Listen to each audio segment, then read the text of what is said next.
everyone, today I'll be reviewing this Netflix show dropped on Netflix called Sex Life, starring Sarah Sahi, Adam Demos. And this show, when I saw it starring Sarah Sahi, I was really happy for her because she's from The Person of Interest, the show I used to watch a long time ago. She was really good in that show, so it's good for her getting this gig.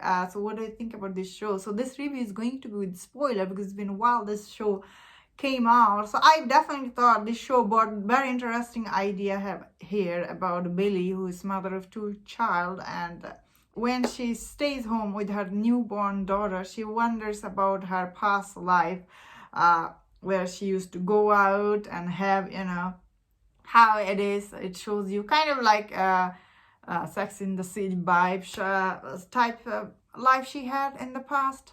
And she settled down. Her life is like desperate housewife type. So I was like, oh, this show is a cross between these two. I get it.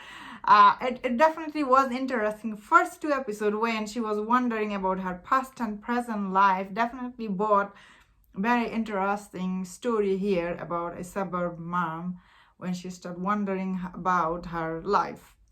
Many people have those things.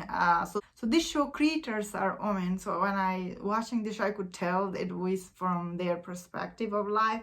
The only problem is this show, I get it. She's like thinking about Brad, who is like the most hot guy you'll ever see. So I get it. She's thinking about him because her current husband is kind of the way they portrayed him. He's also not bad. That is the problem here also. Like, he really seems like this nice guy who's trying to do what is nice. And most people, or should I say most women, they dream to get a husband like this guy, Cooper. And when you get it, that's how you wonder.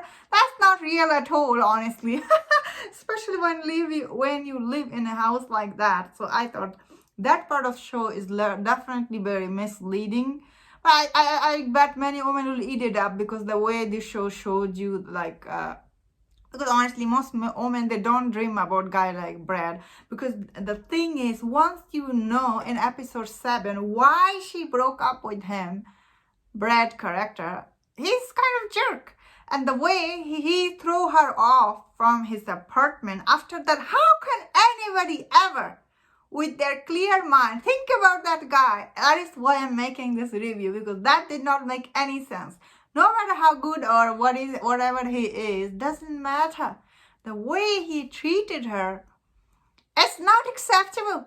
And no woman should be going back to him. So that is why the show fell apart for me once I knew how he broke up with her. It's so awful. And he just threw her stuff away from his apartment. There is no way you can justify that. And Cooper is the nicest guy you'll ever see. So the way this show ended is like, really, after you see that, you're like, oh, I just wasted my time. Definitely this show was like waste of time. Definitely had interesting concept at the beginning. I was thinking it's like kind of like Desperate Housewife, only here is only one housewife.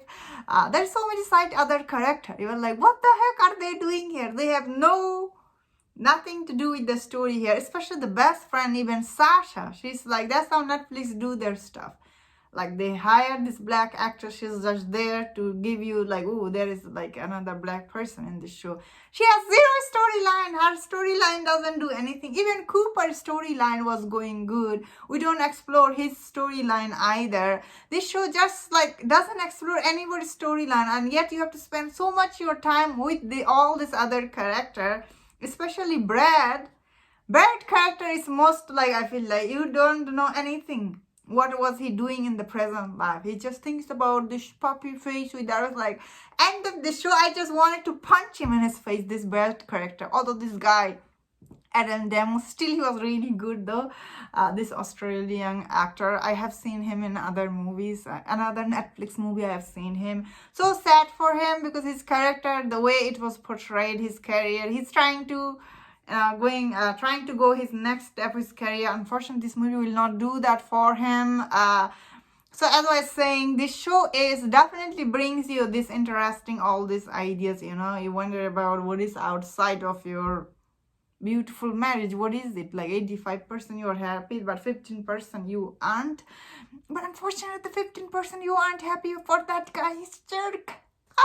How you know he's not going to be jerk right now? So that's why, as a viewer, really, you are in a tough position. I say it's not worth checking. I see when initially this show dropped, it wasn't trending on Netflix. Probably because this show, as you watch episode 2, 3, after you go to episode 3, 4, you are just seeing this woman. She's trying to decide if she's going to cheat on her husband or not. After that, of course, you tune out. So immediately this show wasn't trending on Netflix, but now I see it is. Because of the name, of course, many people will be clicking it. Because of the name, this show does live up to its name, so I'm not gonna say it doesn't. There's a many scene. I was like, oh my god, I had to fast forward it. I was like, oh, what is I'm watching? So Netflix, that is what they're doing this day. This show is a real waste of my time. I don't recommend checking this out. Anyhow, that's my thought on this show. If you enjoyed this review, don't forget to subscribe and please take care.